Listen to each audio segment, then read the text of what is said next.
எல்லாருக்கும் ஆத்ம வணக்கம். வாசி வாசி வாசி, அந்த வாசி பற்றி கொஞ்சம் தெளிவாக சொல்லலாம்னு நினைக்கிறேன். ஏன்னா நிறைய பேர் இதை பற்றி கேட்டுக்கிட்டே இருக்காங்க. பொதுவாக வர்மக்கலை படி வாசி எங்கே இருக்குதுன்னு பார்த்தீங்கன்னா நம்ம தொப்புளில் இருக்குது. வர்மக்கலை இதப்படி வாசி எங்கே இருக்குதுன்னு பார்த்தீங்கன்னா தொப்புளில் தான் வாசி இருக்குது.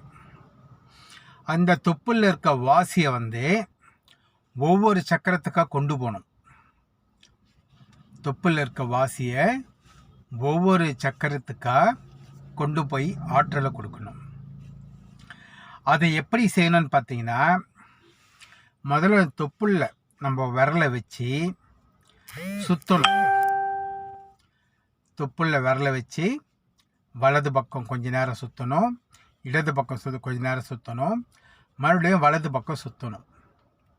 சுற்றிட்டு கொஞ்சம் அழுத்தி பிடிச்சிங்கன்னா அந்த இடத்துல அந்த ஒரு உணர்வு உங்களுக்கு தெரியும். அதுக்கப்புறம் மனசால்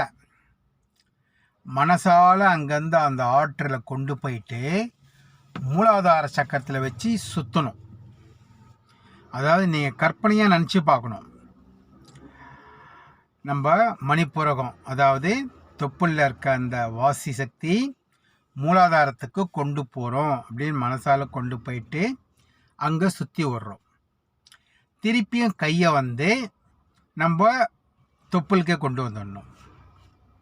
ஒவ்வொரு தடவை சக்கரத்துக்கு போகும்போதும் திரும்பி நீங்கள் அந்த தொப்புளுக்கே கொண்டு வந்து தான் அந்த ஆற்றலை வேறு சக்கரத்துக்கு கொண்டு போகணும்.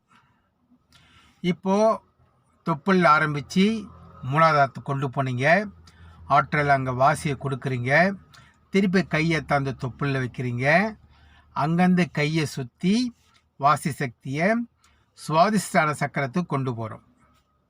அந்த சுவாதிஷ்டான சக்கரத்தில் கையை வச்சு சுற்றிட்டு மறுபடியும் தொப்புளுக்கே வரணும்.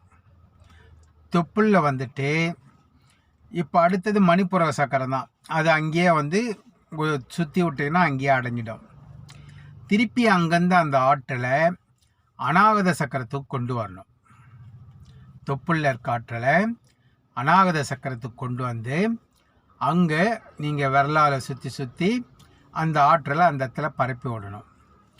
திருப்பி தொப்புளுக்கே கொண்டு வந்துடணும்.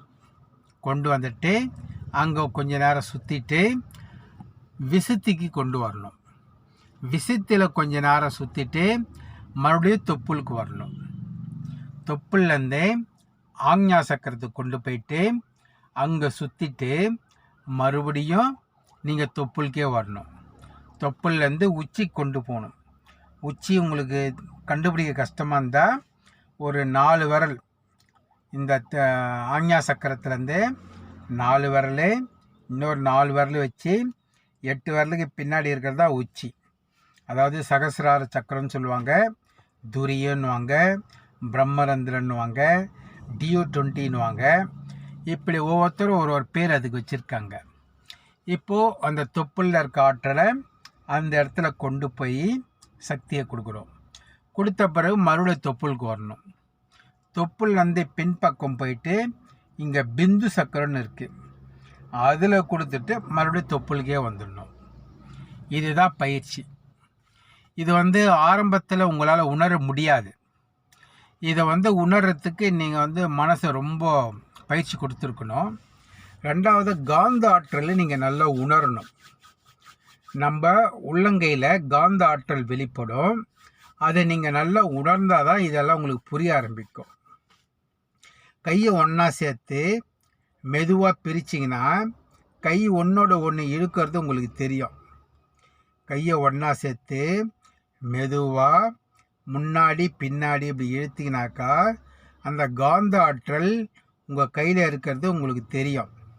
முதல்ல இதை நீங்கள் உணரணும். இதை உணர்ந்த பிறகு இந்த பயிற்சி பண்ணிங்கன்னா உங்களுக்கு செய்யறதுக்கு ஈஸியாக இருக்கும். எல்லாருக்கும் ஆத்ம வணக்கம். நன்றி.